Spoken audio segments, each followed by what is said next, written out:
तर हां त्या दिवशी बोललो आम्ही. कुठल्या कॉलेजला होती आधी? सागरला. 11वी 12वी तुमच्याकडे काय?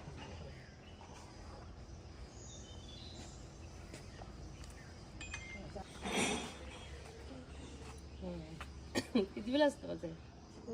9वी असतं. तेव्हा पण बक्षीस मिळाली ती काय? हां.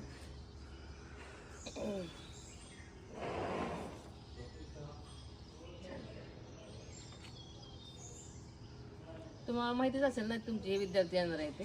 हां, थोडा अंदाज. अंदाजच असते. हो, अंदाज होता. अलीकडे नीट म्हटलं की भीती वाटते.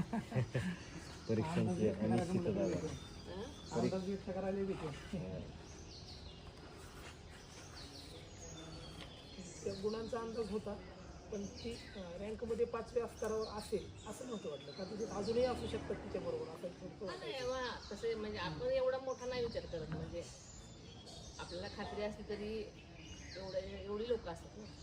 संपूर्ण भारतात 22 लाख मुलं तयारी हा करतात. तेच ना, म्हणजे एवढ्या ह्याच्यामध्ये आपण कसा आपण पॉझिटिव्ह विचार करायलाच पाहिजे नेहमी.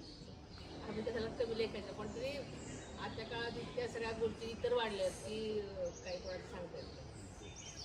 खरं टॅलेंट कुठं जातं तेच कळत नाही मग अशा सगळ्या एकंदर गोष्टीमध्ये.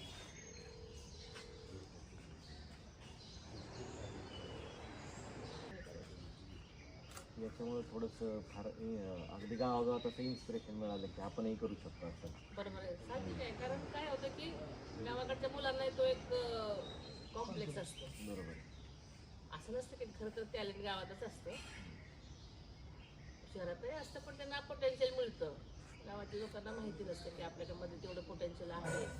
इंग्लिशचा किती तुम्ही इंग्लिश मिडियमला जरी शिकला तरी तो कॉम्प्लेक्स असतोच आपल्याला, म्हणजे तुलना करता शहराची. ग्रामीण भागात ते होतं.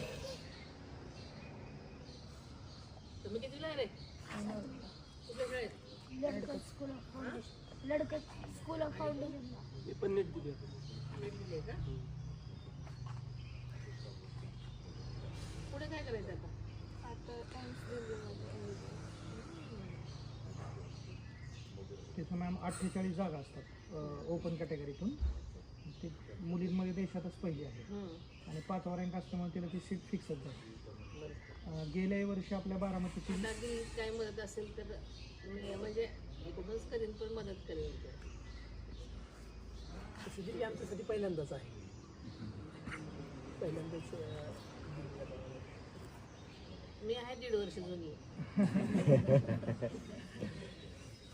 मी तिथे खासदार म्हणून गेल्यानंतरच दिल्लीचा माझा तसा संबंध आला. तर नुसतं जाणं येणं वेगळं ना, हो हो. जाणं भेटायला येणं.